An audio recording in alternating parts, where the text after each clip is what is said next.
Hey, what's up guys, 01 here, and today I'm going to be speaking to you about Season 2 of Boy Meets World. Now, a lot of things are happening in Season 2 on Boy Meets World, and one of the things is that Lily Nicksay, who plays Morgan Matthews, and this is her last season with the rest of the cast. The actress does not come back at all. The character does come back later on, but not the actress. And also, we get a new actor named Anthony Tyler Quinn, and he plays Mr. Turner. And Mr. Turner also plays an important role, not just in Cory and Eric's and Shawn's life, but also especially in Shawn's life later on in the seasons. One thing I can definitely say about Season 2 is that a lot of things, the priorities as a teenager and as a student increase, basically with Eric and Cory and Shawn. We see Eric trying to prepare himself to the real world. And because he's been slacking off all his life, he's having a hard time trying to adjust to being actually turning in your homework, being responsible, doing a lot of things that he should have done, when he was in freshman year. Another thing we also see is Mister Feeny coming back, but not just as a teacher, but as a principal. He's principal of John Adams High. That kind of really, it's a very comical when you see the very first episode of Season 2, because you have an introduction to all these different characters, and the way that they bring them is not just funny but also very creative. And the writing in Season 2 is very witty too, very, very witty. So they did a real good job in that sense. Another thing that I really loved was the dynamics between the parents and who was played by Betsy, Randle, and William Russ. They also do a real good job in portraying the parents, but at the same time they also have to speak with Cory and Eric about certain issues that actually have a big giant impact in a teenager's life. For example, some of the issues that they speak in Season 2 is sex, love, what it means to actually love somebody, what it means to actually be there for somebody who doesn't want you to be there.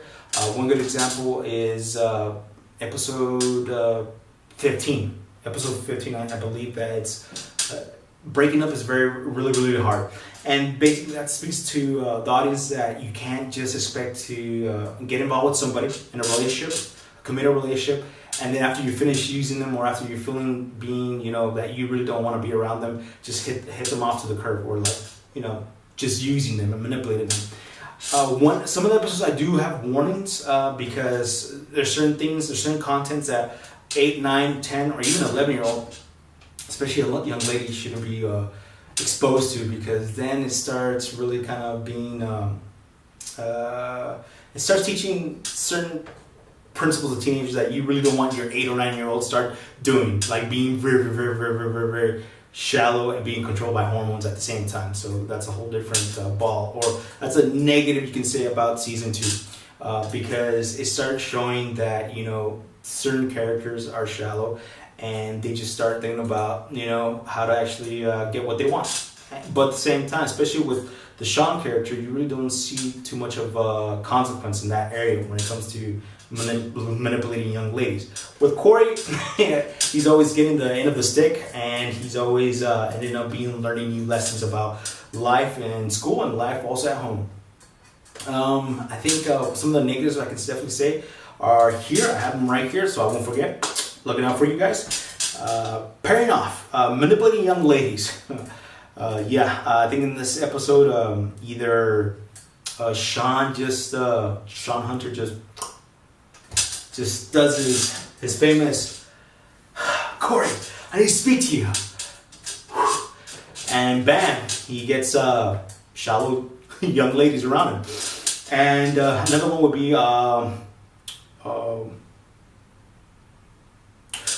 Afraid of Cory Wolf. Basically, it just deals with Cory interacting with the fortune teller and trying to figure out that is he actually transforming into a werewolf.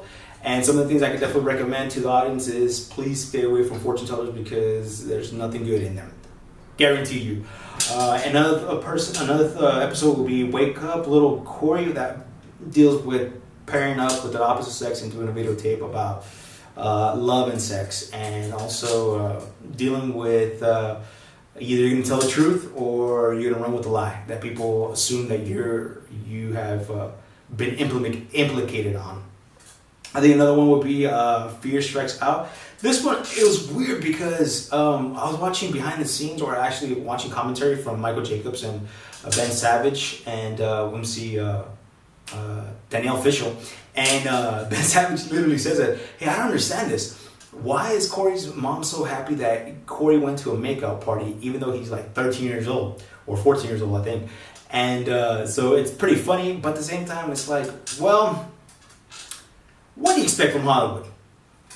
I think another episode would probably be, The Beard, with basically Shawn uses Cory for, hey, can you help me out with these two young ladies? Can you have this one on the side for me?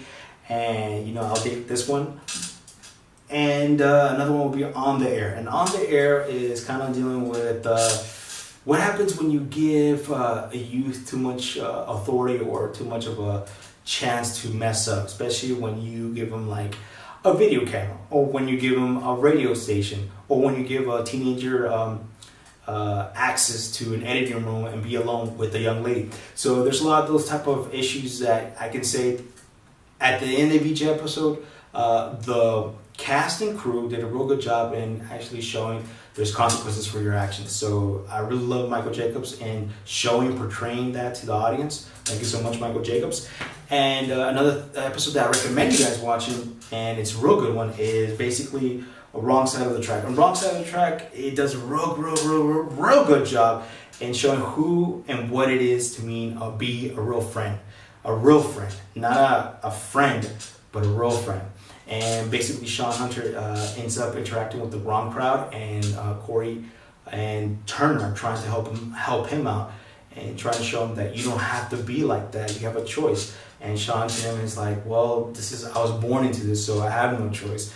And it has a real good dynamic in the sense that the writing and the whole motivation of Shawn is, they do a good job in explaining his motivation and his desire of, okay, I was born into this type of life, so I'm going to be like this for the rest of my life. And, Cory, as always, is trying to fix everybody up, or trying to fix Shawn, like always.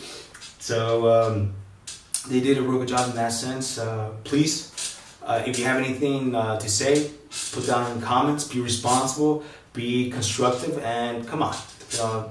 Don't put down, oh, this is a dumb video. Say, okay, I believe that you can improve on this, or I believe that you could do this better. But other than that, if you have anything else to say that's constructive, and please, come on, just be responsible. Thank you so much, and you guys have a great day. Jesus Christ is King, and I'll see you on the next Boy Meets World Season 3. Later, guys.